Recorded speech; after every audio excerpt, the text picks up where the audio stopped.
Good morning. तो कल मैं आपको मेरा लेट डिनर दिखाया और उसके बाद मुझे इतनी भूख लगी कि मैं खा तो लिया।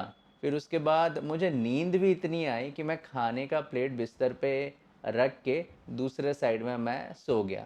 और मुझे फिर कुछ भी याद नहीं रहा। उठा तो यार मैं ऐसे कैसे, मैं बिना कुछ फ्रेशन अप हुए मैं ऐसे ही सो गया, मतलब इतना थक गया था मैं। बाद में मॉर्निंग में भी मैं लेट उठा, 8 आई थिंक 8:30 के आसपास मैं उठा। उठने के बाद फ्रेशन अप हुआ, सब कुछ रूम को थोड़ा सा क्लीन अप किया, क्योंकि मुझे मेस्ड अप रूम पसंद नहीं। तो हालांकि होटल है, हमको कुछ भी कर ले, मेस अप कर ले, वो तो आएंगे हाउस कीपिंग वाले आके करके जाते हैं, बट मेरा ऐसा नहीं है। मैं पूरा टाइडी बना के पूरा रूम को अच्छा रखना मुझे अच्छा लगता है। तो अभी ब्रेकफास्ट ऑर्डर किया है। टाइम अगर मैं आपको बोलूँ तो ये 10 बज रहे हैं। और देखते हैं ब्रेकफास्ट में क्या है। कॉम्प्लीमेंट्री ब्रेकफास्ट आई थिंक आ गया है, अभी जस्ट नाउ को है। ब्रेकफास्ट आ गया है, ब्रेड टोस्ट है, 2 बॉइल्ड एग है, और बून को तो स्मेल आ ही गया। अंडे का देखो कैसे हो रहा है। भाई ओ भाई, यहाँ पे अंडा है। यहाँ पे, उधर उधर कहाँ पे। और ये लूना है। लूना बदमाशी करती है, बहुत बदमाशी करती है, कभी कभार इतना इरिटेट कर देती है ना मुझे। तो इसलिए मुझे इसको ऐसे बांध के रखना पड़ता है। बून वो हमेशा खुला हुआ रहता है, वो बहुत ही मैच्योर और बहुत सिंसियर है। वो जानता है क्या अच्छा है क्या बुरा है। तो दोस्तों, फिर से बड़ी भूख लगी है। तो मैं टूट पड़ता हूँ मेरे ब्रेकफास्ट पे। और फिर आपको ये जो होटल का एक्सपीरियंस है कैसा है, मैं आपको शेयर करता हूँ। ब्रेकफास्ट तो हो गया मेरा। और क्योंकि बून का नज़र अंडे में था तो मैं मुझे उसको देना पड़ा, और एक अंडा लूना खा गई। तो बचा कुचा था जो कि ब्रेड टोस्ट, वो मैंने खा लिया। और अभी मैं आपको जैसे कि बता रहा था कि ये जो होटल है इसको मुझे खोजने में काफ़ी दिक्कत हुआ। तो पटना में रुकने के लिए पहले तो मुझे लगा कि पेट फ्रेंडली होटल्स मुझे मिल जाएंगे इजीली, क्योंकि मैं हैदराबाद बेंगलोर भी ट्रैवल करता रहा कार लेके। पहले तो बून था मेरे साथ, अभी तो दो है। तो उस टाइम मुझे कभी भी दिक्कत नहीं हुआ। एज़ इन मैं आईबीज़ होटल पे रुकता था मोस्टली, और मुझे काफ़ी अच्छा लगता था वहाँ पे रुकना, क्योंकि वो काफ़ी पेट फ्रेंडली होटल है। और आप एकदम मेन एंट्री से ही आप एंट्री कर सकते हो पेट को लेके। ऐसा नहीं था कि आपको कहीं आपका पार्किंग एलिवेटर से आपको लेके जाएंगे, पेट है सामने नहीं दिखाएंगे, ऐसा नहीं था। तो ऐसे ऐसे कुछ कुछ होटल्स हैं जो कि पेट फ्रेंडली होटल आपको मिल जाते हैं इजीली मेट्रो शहर पे। और पटना भी क्योंकि बड़ा शहर है तो मैं एक्सपेक्ट कर रहा था कि वैसे कुछ होटल्स मिल जाएंगे। बट जब मैं सर्च करने लगा तो मैं आपको मेरा स्क्रीन दिखा रहा हूँ कि मैं एग्जैक्टली कैसे सर्च कर रहा था। जैसे कि आप स्क्रीन देख सकते हैं, मैं ऐसे पेट फ्रेंडली होटल करके सर्च किया और मुझे इतने सारे रिज़ल्ट मिले। और मैंने इन सब को फिर पूरा खोल के अच्छे से एक एक होटल का मैंने नाम लिया। और मैंने फिर इन सब को कॉल करना शुरू किया कि भाई कहाँ पे पेट फ्रेंडली होटल मिल जाएंगे मुझे। इस हिसाब से। और मैंने ऑलमोस्ट सारे होटल्स को मैंने कांटेक्ट किया। अनफॉर्चुनेटली सिर्फ एक को छोड़ के, सिर्फ एक को छोड़ के कोई भी मुझे पॉजिटिव रेस्पॉन्स नहीं दिया। तो ये जो होटल है, मैं आपको फिर से स्क्रीन की ओर लेके जा रहा हूँ। अभी जो करेंटली जिस होटल पे रुका हूँ मैं आपको उस होटल के बारे में बता रहा हूँ।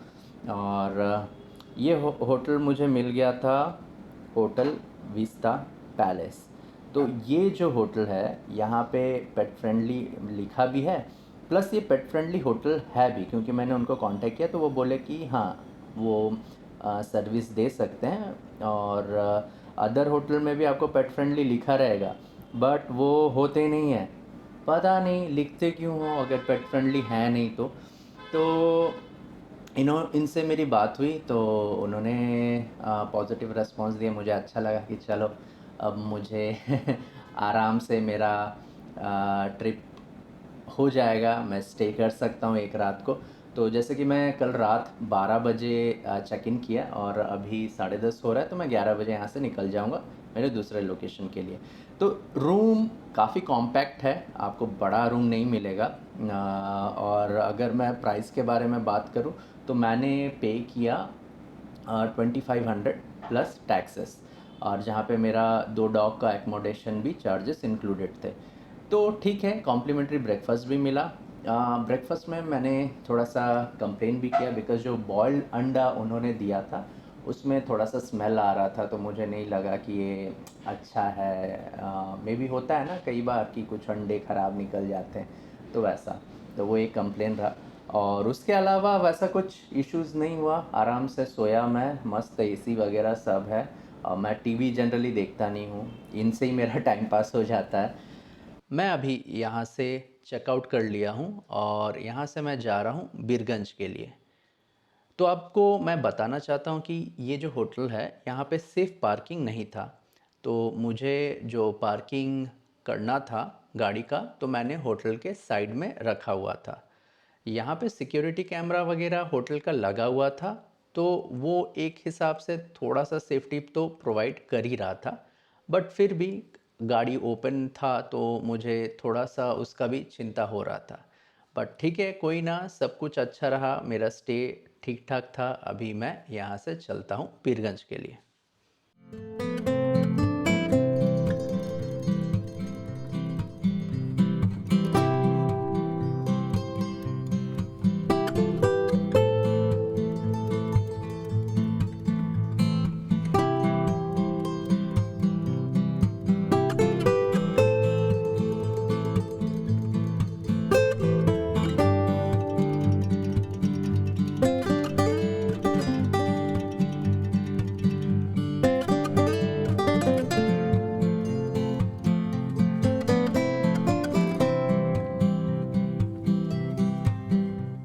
गाइस, मैं अभी जा रहा हूँ बीरगंज और ऑन द वे मैं देख पा रहा हूँ कि बड़ा सा एक नदी है, मुझे लग रहा है गंगा है। और यहाँ पे काफ़ी भीड़ है उस साइड पे, अगर आप देख रहे होंगे। और भीड़ होने का कारण ये है कि यहाँ पे लाश भी जलाते हैं। ये जो सामने छोटी सी ब्रिज दिख रही होगी, हालांकि ये छोटी नहीं है, कैमरा में छोटी दिख रही है, काफ़ी लंबी ब्रिज है। मैं वहाँ पे जाने वाला हूँ, अभी वो ब्रिज क्रॉस करूँगा। तो चलो देखते हैं, ऑन द वे ही है मेरे। तो मैं गाड़ी के अंदर जा रहा हूँ, बारिश हो रही है हल्की हल्की। तो गाइस, अभी हम एक ब्रिज पे है जिसके बारे में मैं आपको बता ही रहा था। वो ब्रिज काफ़ी लंबा है, तो मैं आपको ट्राई कर रहा हूँ कि जितने भी मेरे कैमरे हैं हर जगह मैंने सेट करके रखे हैं, आपको दिख सके कि लोकेशन कैसा है, कहाँ है और ये कौन सा ब्रिज है। तो होप आपको दिख रहा होगा। और मैं ड्राइव काफ़ी धीरे कर रहा हूँ और केयरफुली ड्राइव कर रहा हूँ, बिकॉज़ आपको हमेशा ड्राइव जो है सेफली करना चाहिए। और तो मैं वही कर रहा हूँ, धीरे धीरे चला रहा हूँ।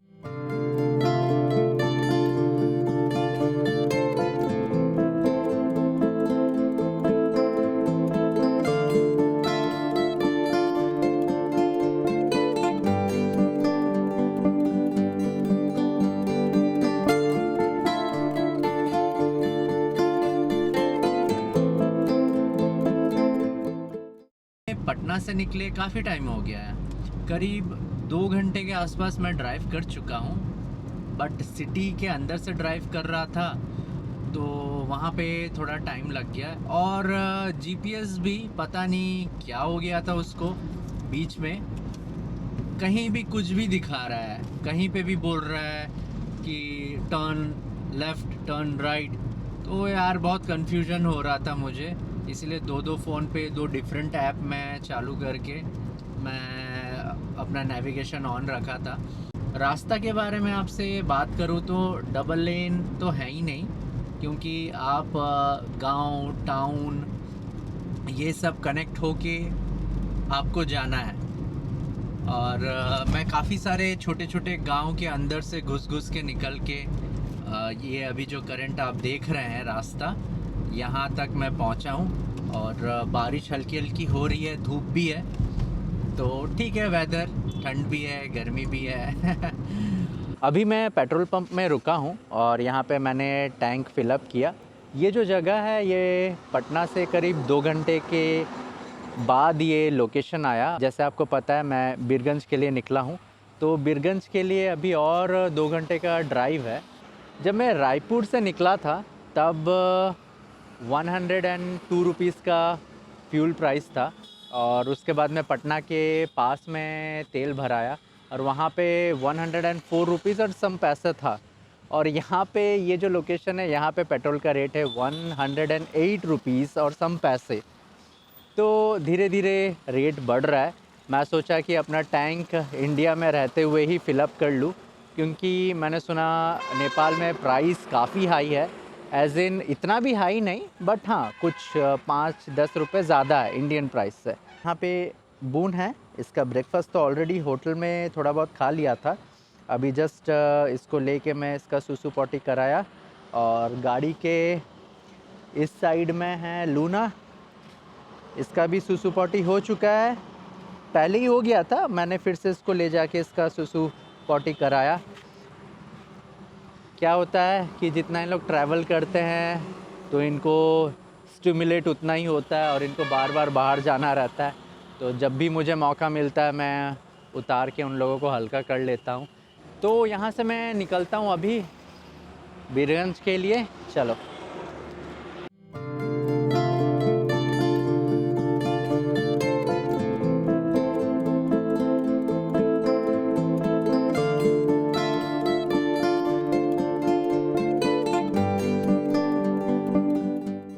35 किलोमीटर्स हैं पहुंचने के लिए बीरगंज, बट बोल रहा है कि 1.5 आवर लगेगा। रास्ता तो इतना ख़राब है, और जो मैंने बोला था वही हुआ कि ये बहुत सारे टाउन कनेक्ट होते हुए रास्ता रहेगा। काफ़ी भीड़ है। छोटा सा डिस्टेंस कवर करने के लिए इतना टाइम।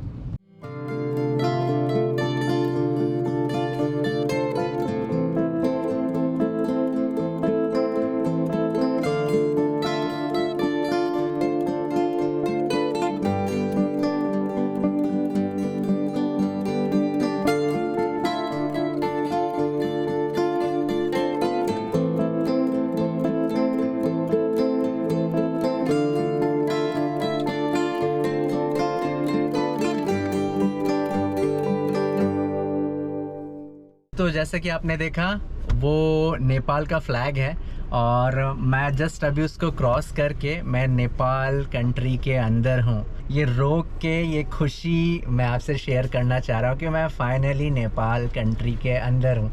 मुझे बहुत खुशी हो रही है। ये मेरा पहला रोड ट्रिप है इंटरनेशनल बॉर्डर का, और क्या ही बोलूँ, थकान भी इतनी है पर उतनी ही ज़्यादा एक्साइटमेंट है। तो अभी मैं बिना किसी देरी का फटाफट जा रहा हूँ कस्टम ऑफिस, वहाँ पे जो भी क्लियरेंस है वो सब करने। ठीक है।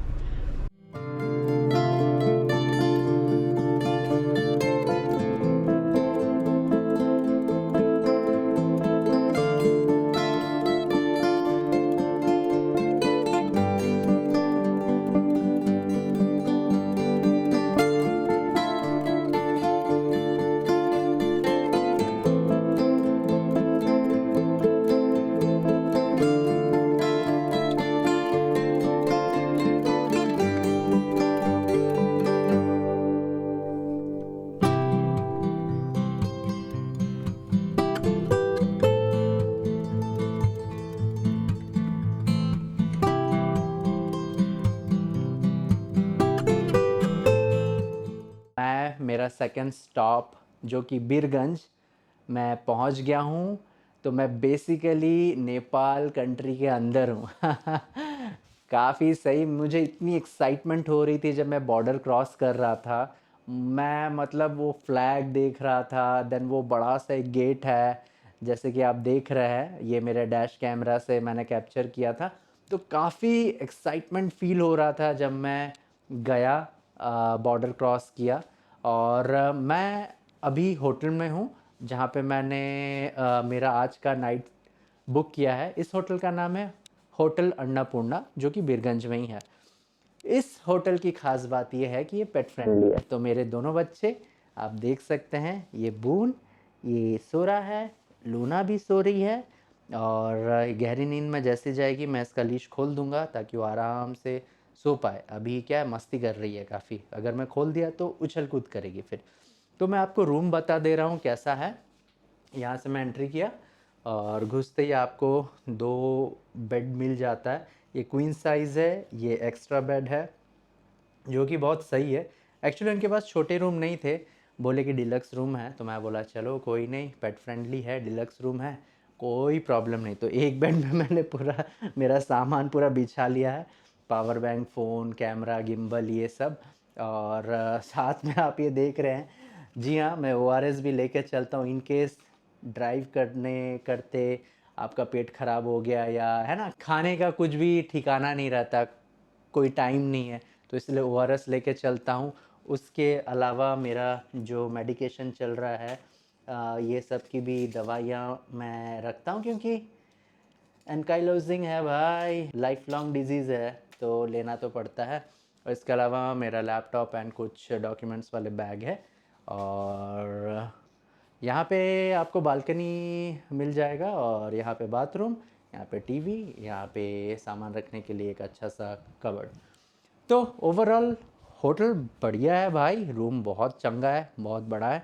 और अभी मैं फटाफट डिनर ऑर्डर कर लेता हूँ, लेट हो जाऊँगा वरना। अभी टाइम देखूँ तो हो रहा है करीब 9 बज रहा है। तो यहाँ पे मेरा डिनर आ गया है। डिनर में मैंने फिर से मंगाया चिकन बिरयानी, क्योंकि कल भी आपने चिकन बिरयानी देखा होगा। मुझे इजी टू ईट लगता है ज़्यादा आपको सोचना नहीं पड़ता है कि क्या मंगाऊँ मेन्यू देख के। और यहाँ पे बून का रोटी है, क्योंकि वो डॉग फूड भी अभी खाना नहीं खा रहा है, तो मैं सोचा कि उसको रोटी दे देंगे। और यहाँ पे रायता और दाल फ्राई, क्योंकि रोटी ज़्यादा है तो मैं भी दाल के साथ रोटी खा सकता हूँ। तो अभी बड़ी भूख लगी है यार, मैं चला खाना खाने। खाना तो बहुत सही था, पेट भर के जम के खाया, बहुत ही टेस्टी था। और ये जो रायता जो दिया है मुझे बहुत ही डिफरेंट लगा, जो यूजुअली मैं उधर खाता हूँ अपने कंट्री में, और यहाँ का रायते का टेस्ट बहुत डिफरेंट है। तो मे बी ये चीज़ उधर भी मिलता होगा, मैंने कभी इस टाइप का रायता टेस्ट नहीं किया था, तो मुझे बहुत सही लगा। और आपको मैं बताता हूँ अभी कि मैं कैसे क्रॉस किया बॉर्डर। और कुछ कुछ थोड़ा सा अजीबो गरीब किस्सा भी है, तो मैं आपको सब बताता हूँ। तो आपने तो देखा ही होगा कि कैसे रास्ता था, बहुत ही पतले पतले रोड। और मैंने उस टाइम व्लॉगिंग कैमरा से मैंने शूट नहीं कर पा रहा था, क्योंकि बहुत ही केयरफुली ड्राइव करना पड़ रहा था, बहुत पतले रास्ते थे, काफ़ी भीड़ थे वहाँ पे। और काफ़ी इतना क्राउडेड था कि मैं गाड़ी भी चलाना मेरे लिए दिक्कत हो रहा था। फिर भी जितना भी हो सका मैंने आपको दिखाया डैश कैमरा के बदौलत कैसे दिख रहा है सब कुछ। तो हुआ ये कि मैं जैसे ही रॉक्सटल पहुंच के बॉर्डर की तरफ बढ़ रहा था, तब एक ब्रिज आता है। उससे पहले अपनी इंडियन आर्मी एंड जो बॉर्डर फोर्स है वो तैनात थे, तो उन्होंने तो कुछ भी चेक नहीं किया, वहाँ से हम निकल गए। और उसके बाद एक ब्रिज था, तो ब्रिज जैसे ही क्रॉस किया तो वहाँ पे मैंने देखा एक बड़ा सा गेट और नेपाल का फ्लैग। मैं वो देख के बहुत ज़्यादा एक्साइटेड तो हुआ ही था। फिर उसके बाद मैं जैसे ही आगे बढ़ा, वहाँ पे लेफ़्ट साइड में ही मेरे एक कस्टम ऑफिस मिला मुझे। तो कस्टम ऑफिस यूजुअली इनका जो इंटरनेट में टाइम बता रहा था वो करीब 5 बजे से पहले बंद हो जाता है। बट लकीली मैंने एक गार्ड भैया थे, उनको मैंने पूछा कि कस्टम ओपन रहेगा, तो बोले कि हाँ 10 बजे तक ओपन रहता है। तो मैं थोड़ा डर भी लग रहा था कि इन केस मुझे क्लियरेंस नहीं मिला तो मैं क्या करूँगा, मैं तो घुस नहीं पाऊँगा बीरगंज में, बॉर्डर में ही अटक जाऊँगा।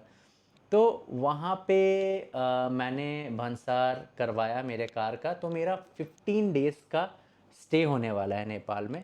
तो भंसार के लिए मुझे ज़्यादा कुछ डॉक्यूमेंट्स शो अप नहीं करने पड़े, मैं तो सोच रहा था बहुत कुछ डॉक्यूमेंट्स देना पड़ेगा, तो मैंने खाली मेरे कार का आरटीओ का जो आपका स्मार्ट कार्ड आता है मैंने वो दिया, और उन्होंने 15 दिन का मेरा बना के दिए। हाँ, वहाँ पे आपको एजेंट्स भी मिलते हैं जो कि एक नॉमिनल फ़ीस लेंगे आपसे, लेकिन आपका काम 100% कर देंगे। तो ये बहुत अच्छा है उनका कि बदमाशी नहीं करते, तो ये बहुत बेस्ट है। मैंने भी, मेरे से भी नॉमिनल फ़ीस एक चार्ज किए, बट चलो 15 डेज़ का भंसार मेरा आ गया। और जब मैं अपना गाड़ी लेके डॉग्स को लेके और थोड़ा-सा आगे गया, तो वहाँ पे मुझे बॉर्डर पुलिस मिले थे, बॉर्डर फोर्स के आर्मी, इन लोग थे सब। तो वहाँ पे उन्होंने जब टॉर्च मार के देखा अंदर, तो मेरे दोनों बच्चे अंदर थे, तो उन्होंने कहा कि आप तो डॉग को नहीं ले जा सकते। तो वहाँ पे मुझे अजीब लगने लगा कि अरे कैसे नहीं ले सकते। तो मैंने उनको कहा कि मेरे पास तो प्रॉपर डॉक्यूमेंट्स वगैरह है, तो वो बोले कि दिखाइए। तो उन्होंने डॉक्यूमेंट्स देखा, और मैंने उनको एक ईमेल भी दिखाया जो कि मैंने ऑलरेडी मेरे ट्रिप से पहले काफ़ी वीक्स पहले मैंने पूछा था कि डॉग्स को कैसे परमिट मिलता है नेपाल जाने के लिए। तो उन्होंने मुझे ये वाला ईमेल दिया था जहाँ पे मेंशन किए थे कि आप इनके वैक्सीनेशन और फिटनेस लेटर ये सब मिल जाने से हो जाएगा, और क्वारंटीन सर्टिफिकेट भी चाहिए। तो वो तो मुझे समझ नहीं आया वो क्या है, तो मैं उनको रिप्लाई भी किया था, बट रिस्पॉन्ड वैसा कुछ आया नहीं। तो यहाँ पे नेपाल के जो बॉर्डर पुलिस थे, उन्होंने फिर मेरा सारे डॉक्यूमेंट्स देखा, जिसमें से मैंने एक नोटरी से एक एफिडेविट बनाया था जहाँ पे मैंने मेंशन कराया था कि ये मेरे डॉग्स हैं, और इनका सारा रिस्पॉन्सिबिलिटी मैं लेता हूँ, इनका वैक्सीनेशन पूरा हो चुका है, और ये फ़िट टू ट्रैवल के लिए भी मैंने एक हमारे गवर्नमेंट वेटनरी हॉस्पिटल से मैंने इनका सर्टिफिकेट भी बनाया था। और इसके अलावा भी जो भी वैक्सीन्स लगे हैं, इसका जो प्रॉपर जो कार्ड होता है मैं इन दोनों बच्चों का बना के रखा हूँ, तो मैं वो सारा शो किया। तो उन्होंने शायद किसी को फ़ोन किया था, शायद कोई सीनियर होंगे, और फाइनली मुझे परमिशन मिल गया, और ऐसे करते हुए मैं होटल आ गया। तो ये रहा आज का ट्रिप का एक छोटा सा इन्फॉर्मेशन कि मैंने कैसे अपना भंसार बनाया और मेरे दोनों फरी फैमिली मेम्बर्स कैसे आए। तो ये था इसका एक अपडेट। तो यहाँ से मैं कल निकलूँगा, मेरा थर्ड स्टॉप, तो कंटिन्यू रहेगा व्लॉग। उम्मीद करता हूँ कि आपको आज का ये व्लॉग काफ़ी सही लगा होगा, काफ़ी मज़ा भी आया होगा आपको देखने में। जैसे देख रहा हूँ रात हो गया, काफ़ी 11 के ऊपर हो चुके हैं, और मुझे नींद भी आ रही है काफ़ी। कल फिर से मेरे को 6 से 7 घंटा का ड्राइव रहने वाला है। तो चलो बाय।